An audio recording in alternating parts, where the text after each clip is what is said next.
Everything on stage was rehearsed. The lines, the movements, even the dagger. But when the lead actor collapsed, the blood was real. Behind the applause, someone was staging a masterpiece of murder, one scene at a time. Each death mirrored Macbeth. And every cast member wondered if they'd be next. But this wasn't just a killer at work. It was a forgotten director, rewriting her revenge from the shadows. Welcome to the Detective Files, where logic meets mystery, and no case stays closed for long. The fog lay thick on the cobbled streets of London that night, muffling the clatter of hooves and the distant cry of the newsboys. The Marlowe Theatre stood at the edge of Covent Garden like a grand relic, its baroque arches and sooty statues rising ghost-like through the mist, the soft glow of its marquee letters barely piercing the gloom. Macbeth, Special Winter Run. Inside, the world was different, warmer, busier, and just as full of shadows.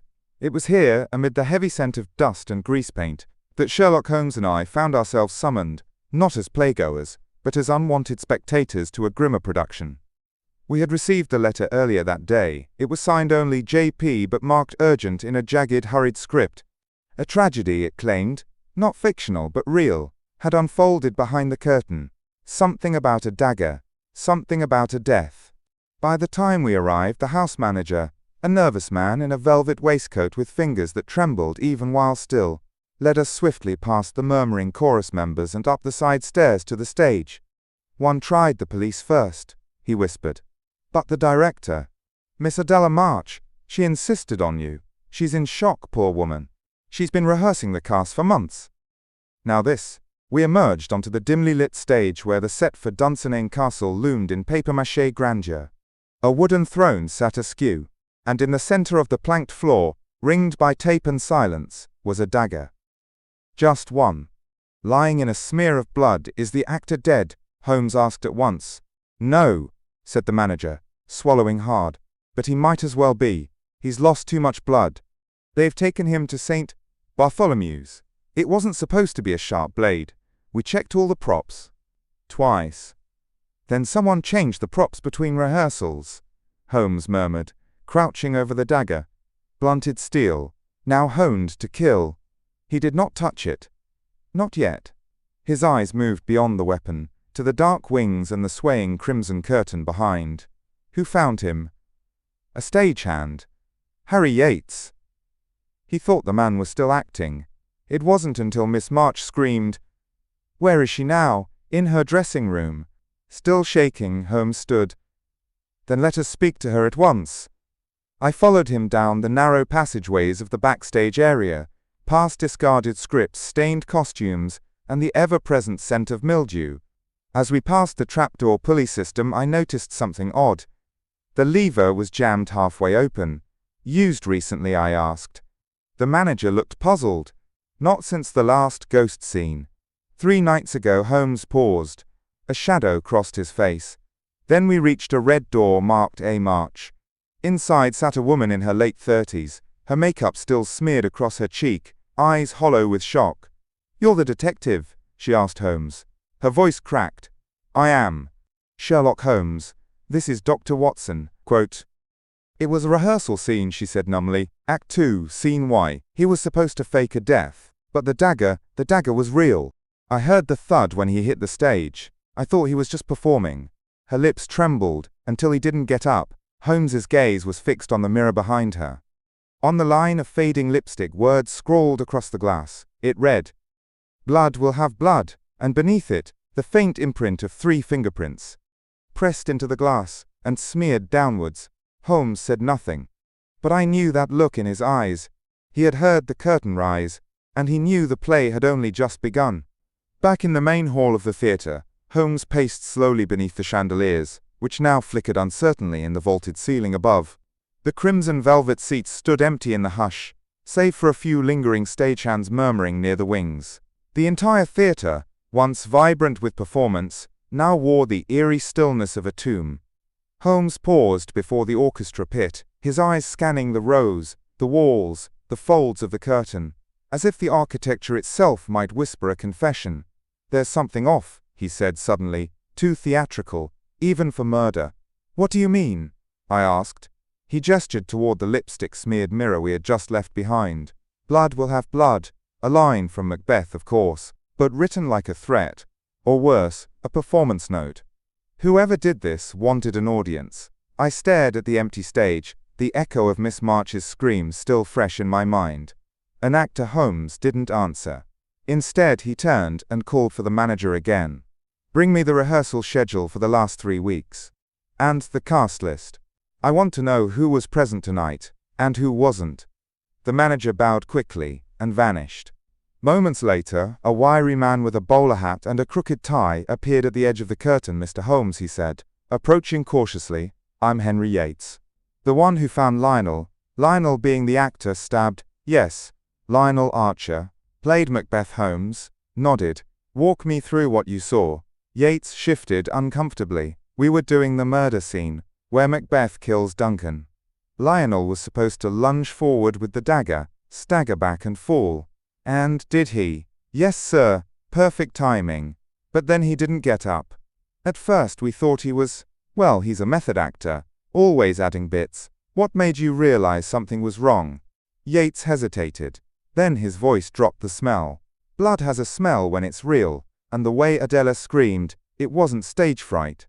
She screamed like she'd seen a ghost. Holmes narrowed his eyes. Anyone else on stage near him at the time? Only Miss Beatrice Holt. She plays Lady Macbeth. Stood just behind him. Holmes turned sharply. Bring her to me. A few minutes later, Miss Holt entered. Tall, elegant, and visibly shaken. Her stage makeup was half removed, and a dark spot stained the edge of her silk sleeve. I don't know how it happened, she said softly. The dagger was placed in the prop box like always. I watched Lionel pick it up myself. We even joked about how it had a dull edge.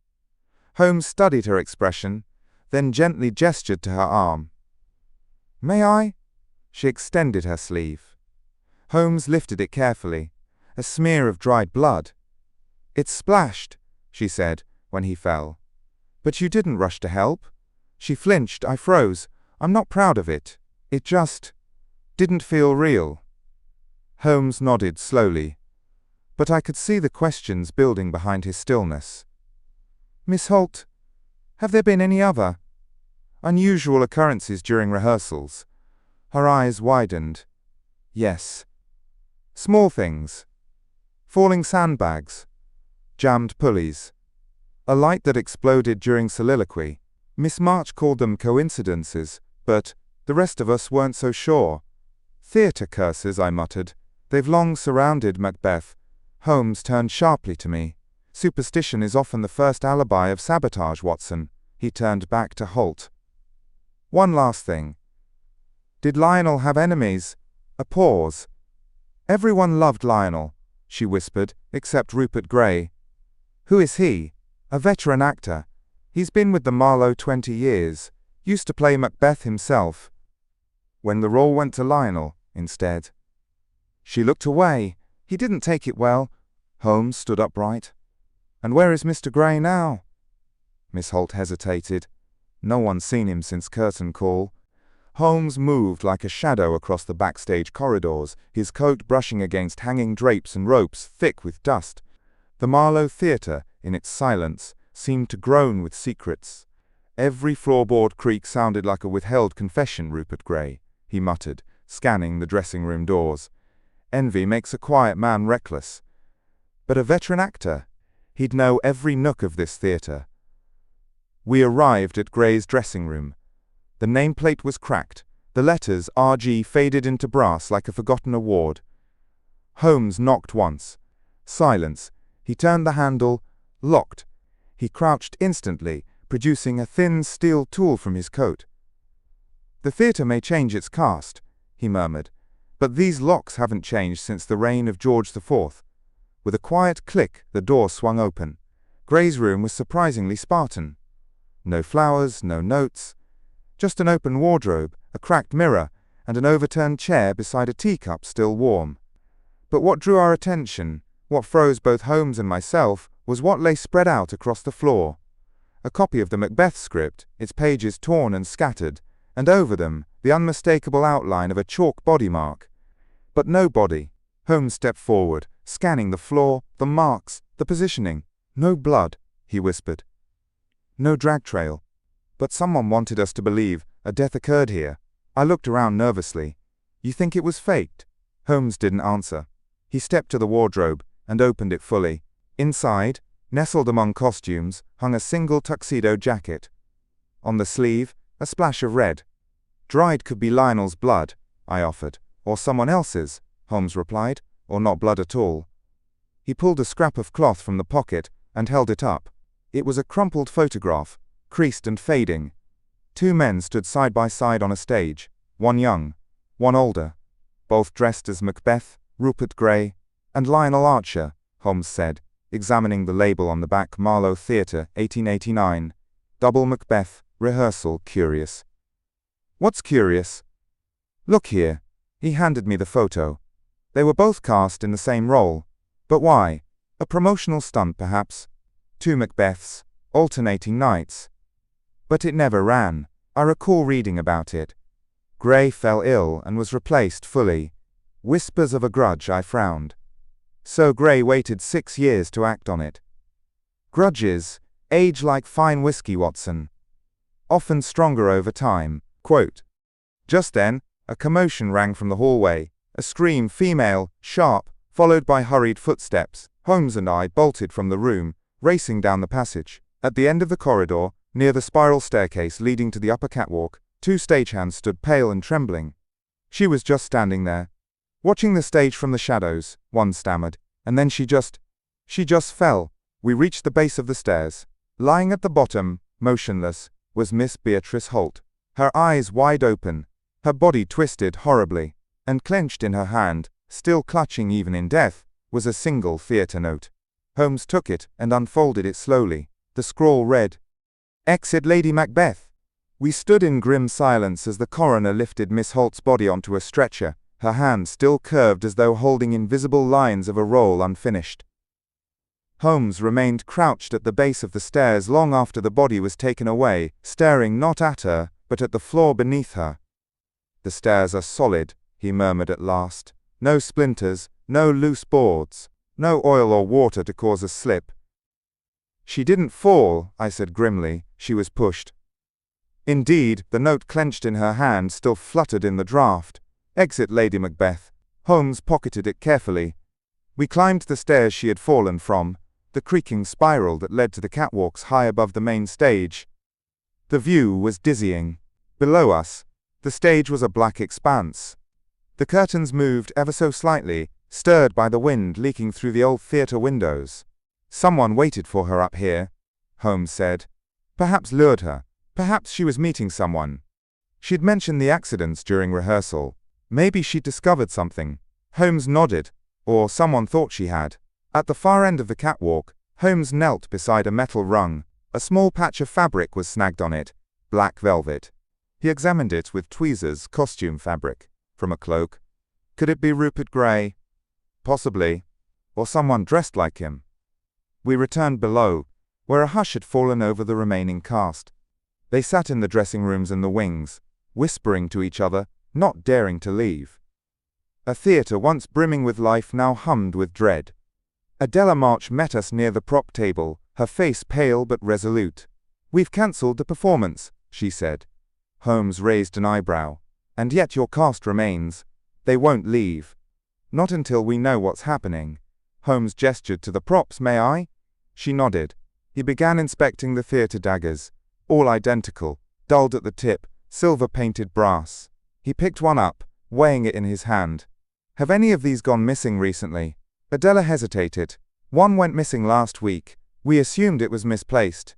We had a spare." Holmes checked the case. 12 slots for daggers, 11 filled. He gently flipped one of the blades over, and paused. On its underside, a faint mark had been scratched in, a symbol, 3 vertical lines, and 1 horizontal slash across them, like a prisoner's tally. Holmes showed it to me.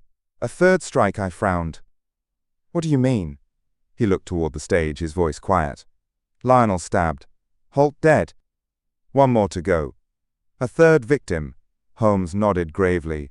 "Someone is staging their own Macbeth, and they are following the structure." My stomach turned. You think the next victim is? King Duncan died first, then Banquo. Now we await Macduff, or perhaps Lady Macduff. He paused. But the play's structure was twisted. Banquo's death came too soon. The killer is improvising, adapting. I stepped back, glancing at the empty theatre. So who's next? Holmes did not answer immediately. Instead, he turned toward the balcony, and the single spotlight that still glowed faintly over the main curtain. Then he said, "Whoever wrote that note, exit Lady Macbeth, they're not just a killer. They're a playwright." He turned to Adela. "I need every version of the script used in rehearsal, even old copies. Especially ones with handwriting." Adela blinked. "Handwriting? Yes. They'll have made edits, changes, direction." He leaned forward.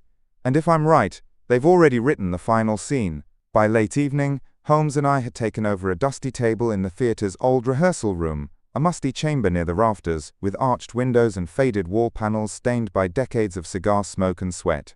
It was here that the stage manager, at Holmes's request, delivered a stack of weathered scripts.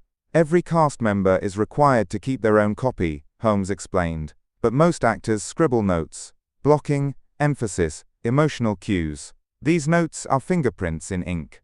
There were 13 scripts in total, each with a name penciled or inked in the corner. Holmes set aside Beatrice Holt's and Lionel Archer's copies, both now artifacts of the dead.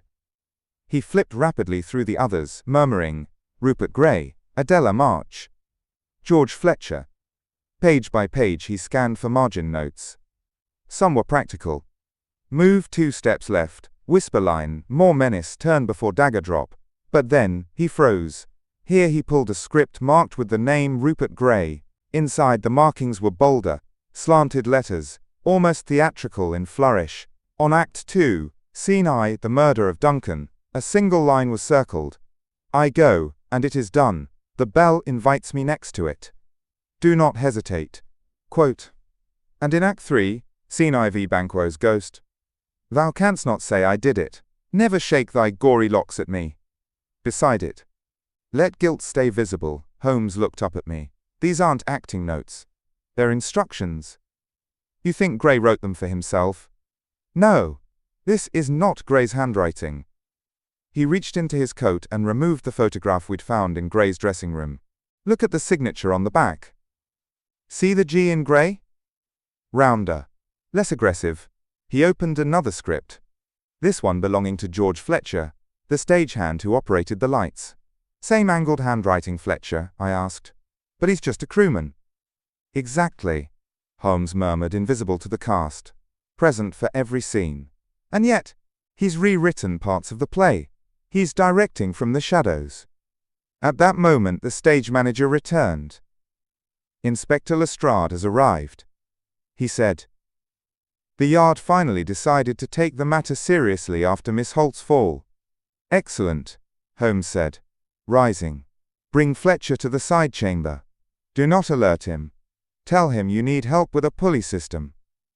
When Fletcher entered, his eyes flicked toward us. Thin, gray-haired, in his 50s, with the soft hands of a man who once painted scenery rather than hauled it, "Mr. Fletcher," Holmes said evenly. "You've been with the Marlowe Theatre how long?" 17 years, he replied, arms crossed, "built the catwalks with my own hands.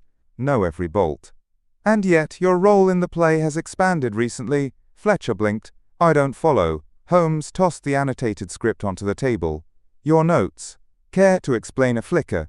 "Just a flicker. Then calm, I write, blocking for lighting cues." "Then why these?" Holmes flipped to the back page. A fresh annotation. "Final scene. One audience. The king dies in shadow." Fletcher stepped back. "I don't know what that is." Holmes moved forward, voice tightening. "Mr. Fletcher, we found blood on a costume sleeve. Daggers missing. And 2 actors dead, killed in scenes you were present for. I never touched anyone." "But you touched the script. You touched the lights, the stage, the trapdoors. You choreographed death without lifting a knife, didn't you?" Fletcher didn't respond. His eyes darted toward the far window. Then he smiled and said, "You're too late." He lunged forward, knocking over the table. Holmes slammed him against the wall as I rushed forward. Too late for what Holmes demanded, but Fletcher just laughed.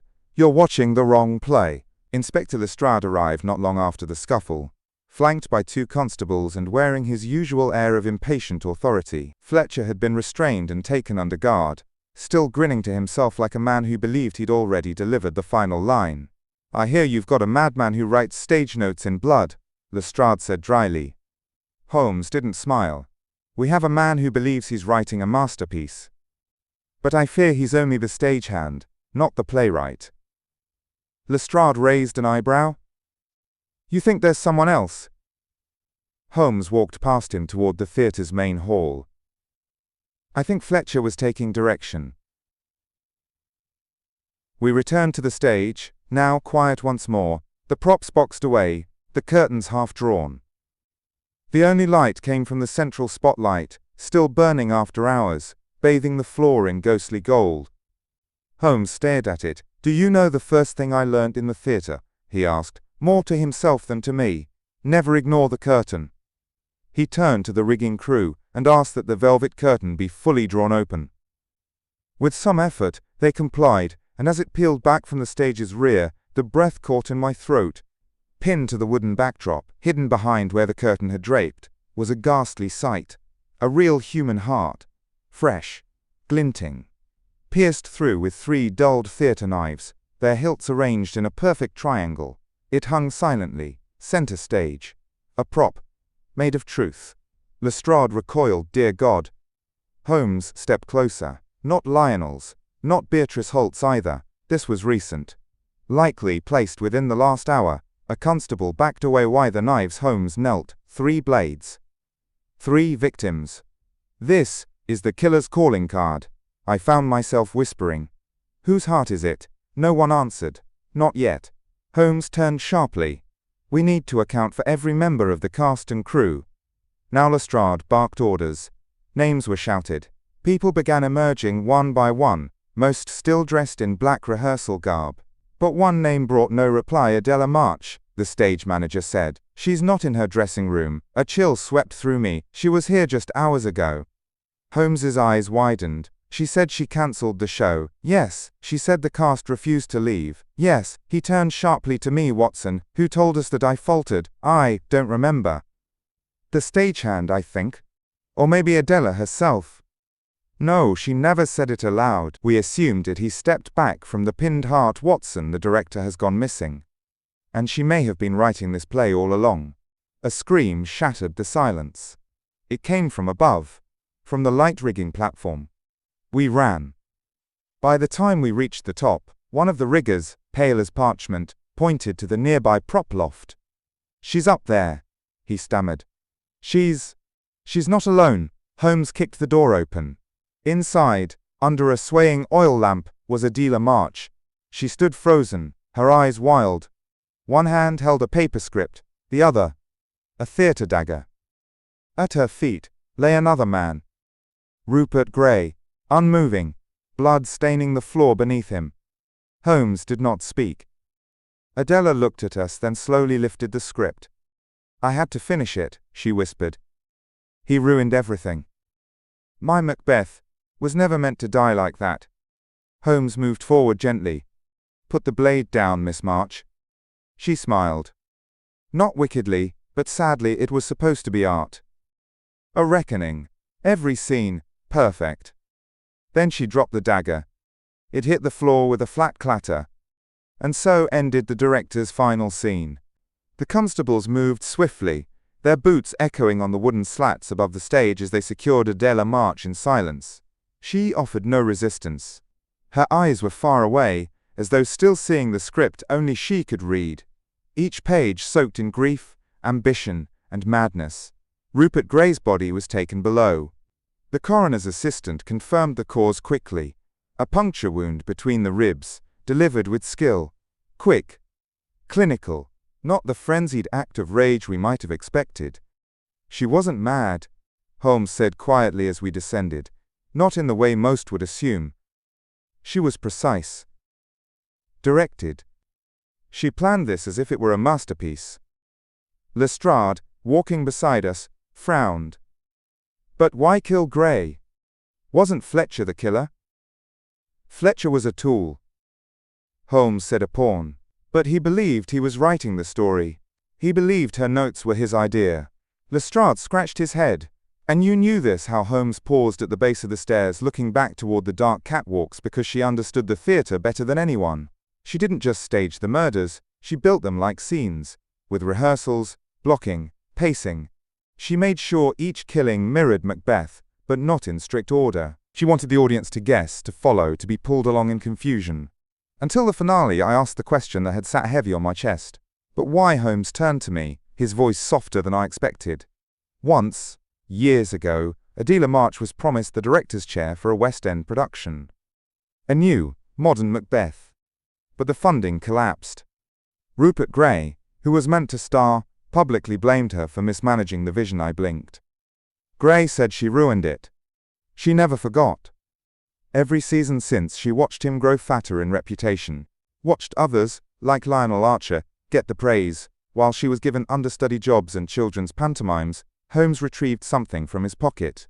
A folded letter. I found this in her dressing room, tucked behind the mirror. A rejection letter from the Royal Dramatic Society, dated 4 months ago.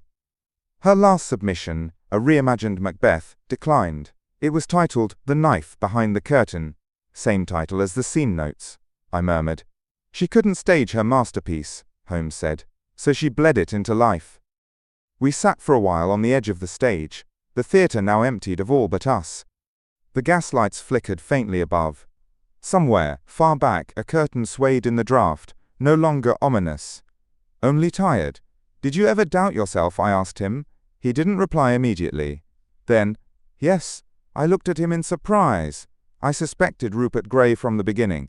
I thought the motive was vanity, jealousy. I missed Adela's orchestration because she stood too close, too obvious. I let her speak to us, guide us. He exhaled slowly. Her direction was impeccable. I placed a hand on his shoulder. You still solved it. Holmes shook his head. I was cast in her drama. We all were. He stood, brushing off his coat. But that's the danger of the theatre, Watson. Even the truth wears a costume. We turned toward the exit, the cold air rushing in as the main door opened for us. As we stepped into the fog-drenched street, the Marlowe Theatre behind us stood silent once more. Empty, until the next performance. The following morning brought a grey, drizzling light to Baker Street, though inside our rooms at 221B, the fire crackled as warmly as ever. Holmes had been uncharacteristically quiet since our return from the Marlowe, and I found him now seated at the window, untouched tea cooling beside him, his violin across his lap. Silent. The Times lay open beside him, already marked with a red pencil, Tragedy at the Marlowe. Renowned director confesses to orchestrating real murders during Macbeth rehearsals. Quite the headline, I muttered, pouring myself a cup. Holmes didn't look away from the street below. They will turn her into a monster, a madwoman. But that's not what she was. What was she then? He ran a hand over the violin strings, not playing, just feeling a woman who believed she had been erased. Who chose murder to be remembered? I sipped the tea in silence. Eventually, Mrs. Hudson tapped at the door and handed me a parcel. No return address, simply marked, to Mr. Holmes and Dr. Watson, with apologies. Inside was a thick envelope and a bound script. Holmes opened it. The cover read, Macbeth, Adaptation, Final Draft by A. March. Below it, in faint ink, dedicated to those who are always watching from the dark. He opened the envelope. Inside was a note, written in Adela March's looping hand. Gentlemen, you will never understand what it meant to be seen only when needed. To build a world, light it, dress it, and vanish as the curtains rose. I was always behind the scenes. But when no one applauds the shadows learn to speak for themselves. I did not plan the first death. That was accidental. But it showed me how alive a stage could feel when it gasped for real. I did what I must to make them listen. The blood is real. But so was the art. Adela Holmes closed the letter and sat back. She wrote her confession like a monologue. She saw herself as Macbeth. He shook his head as the playwright. The script was annotated, but not in red ink or theatrical scrawl. Instead, every violent scene bore little marks in pencil, timing, emotion, reaction, and 3 lines were underlined twice. Life's but a walking shadow. A poor player that struts and frets his hour upon the stage, and then is heard no more. That evening I watched Holmes light the fireplace and drop the entire script into the flame. I opened my mouth to protest, but he raised a hand gently. She wanted to be remembered, Watson. But not like this. Let the curtain fall. And as the pages curled and turned to ash, I thought I heard, just faintly, the creak of a curtain rod, and the echo of a final gasp behind the velvet folds. A week passed. London moved on, as it always does, sweeping the scandal beneath new headlines and fresh fog. The Marlowe Theatre reopened its doors under a different director, with a fresh cast and a vow to bring laughter back to the stage. They chose A Midsummer Night's Dream for their next performance. The tragedy, they said, was behind them, but Holmes didn't forget. Nor did I. We returned to the theatre one final time, not as detectives but as quiet visitors. It was late afternoon. The front doors were open for rehearsals, and the familiar scent of sawdust and costume powder wafted into the street. "Why are we here?" I asked. Holmes didn't answer immediately. He walked to the stage, empty now, except for a single bulb glowing downstage center. A lonely flame atop a brass stand. "The ghost light," he said softly. I'd heard the term before, a single lamp left on stage when the theatre is dark, to keep away the spirits, or perhaps to give them a place to dance in peace. Holmes stood before it, hands folded behind his back. "She was right, you know," he said. "About what? About the shadows. About how we only ever applaud the ones who take the final bow. Not the ones who build the stage, set the trapdoors, sow the tears in the curtain. You're feeling sympathy for a murderer," he turned to me. "No. But I understand her motive. In another world, another life, she might have been celebrated for her genius, her vision. Instead, she stitched tragedy into the floorboards. Because no one would let her speak, I thought, about Lionel Archer. About Beatrice Holt. About Rupert Gray. All gone, their names now ink in a cautionary headline." "Do you believe in theatre curses?" I asked. Holmes looked at the ghost light. "No," he said. "But I believe in unfinished stories." He stepped forward and did something I hadn't seen him do before. He bowed. Just slightly. Not mockingly. Not as a performer. As a man acknowledging someone else's final act. Then he turned and walked away. I stayed a moment longer. The theatre was silent but not empty. The walls still held echoes. The floorboards still remembered the weight of the dead. And the ghost light burned steadily, as if guarding the stories we'd never read. The scripts no one dared stage. When I finally followed Holmes into the grey London air, I didn't look back. But I heard something. Faint. Almost too faint to be real.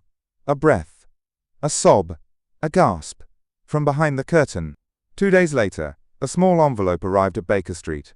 No return address, no handwriting. Just a folded piece of stiff card, aged, cracked at the edges. Holmes held it delicately between his fingers. "A playbill," he said, turning it toward the light. It was from the Marlowe Theatre, dated December 3rd, 1889. Title, Macbeth, double cast production. Featuring Rupert Gray and Lionel Archer. Below, in faint script. Directed by Adela March, uncredited. Holmes stared at it in silence. I leaned closer. I thought this production never happened. It didn't. It was cancelled days before opening. Illness, they said. But this proves it was planned. Cast. Staged. He flipped it over. On the back, in faded ink. "She built the show, but we took the stage." R.G. Holmes said nothing for a long moment. Then, "This was sent after her arrest. Which means someone else still remembers. Someone still watching." I frowned. "Fletcher. He's in custody. Likely for years." He walked to the fireplace, lost in thought. This wasn't a random murder plot. It was revenge. Not only for stolen credit, but for erasure. Adela was the mind. Gray and Archer, the names. He stared into the fire. Someone knew. Someone sent us this to remind us that erasure continues even after justice is served. I glanced again at the front of the playbill. Adela's name, scrawled in ink only years later. Added by someone who wanted the record corrected. She wanted to be remembered. I said she was. Holmes replied. And still is. That evening Holmes took a long walk through the West End. Alone, I watched from the window as he disappeared into the rising fog, his coat collar high, his hands in his pockets, shoulders unusually low. He returned past midnight and said nothing, but the next morning I found a new clipping on his desk. A small theatre near Soho, the Apollo Street Playhouse, had announced a new production for the spring Macbeth, adapted. With full credit to the original creators, including those long denied, no names were listed, no director given. Just a single quote printed beneath the title, "There are no small parts, only forgotten ones." Weeks passed. The snow had come to London in fine, slow drifts, laying a hush over rooftops and gaslit alleys. Winter was fully upon us. At Baker Street, Holmes was unusually industrious. But not with cases. He was reading. Not newspapers, not monographs, but plays. Dozens of them. Tragedies, comedies, obscure one-acts from forgotten dramatists. They filled the sitting room in uneven piles. One morning I returned from my rounds at the hospital to find him seated at the fireplace, a single manuscript, open in his lap. "Another script?" I asked. He nodded. "One that never saw the light. I saw the cover, the knife behind the curtain." By Adela March she wrote more than one version. Holmes said, "This one is different. Less murder, more sorrow. The protagonist isn't a villain. She's invisible." I sat beside him. "You're trying to understand her." He didn't answer directly. Instead he said, "What is the role of justice when it comes too late, when the damage is already done?" It was not a question I could answer. That night, as the coals dimmed and the wind tapped at the panes, Holmes finally spoke again. "Watson, there's one detail I never told Lestrade." I looked up. "In Adela's final version of Macbeth there's a new scene. A single page, never staged." He handed me the sheet. I read it aloud. "A figure steps from behind the curtain. Not a ghost, not a king, not a killer, a woman with ink-stained hands. She looks to the audience and says, 'You saw what they wanted you to see, but not what I built. You heard their lines, but not mine. You felt their deaths, but never noticed when I vanished.'" She pauses. Then, simply, "I will not vanish again." I finished reading. And Holmes said softly, "She wrote her ending long before she was caught." We sat in silence, the last flame crackling in the grate. Somewhere far off, a clock chimed midnight. And in that moment, I thought not of crime, nor of justice, but of all the stories buried beneath other people's names. If you enjoyed this mystery, don't forget to subscribe. More chilling cases, more brilliant deductions, only on The Detective Files.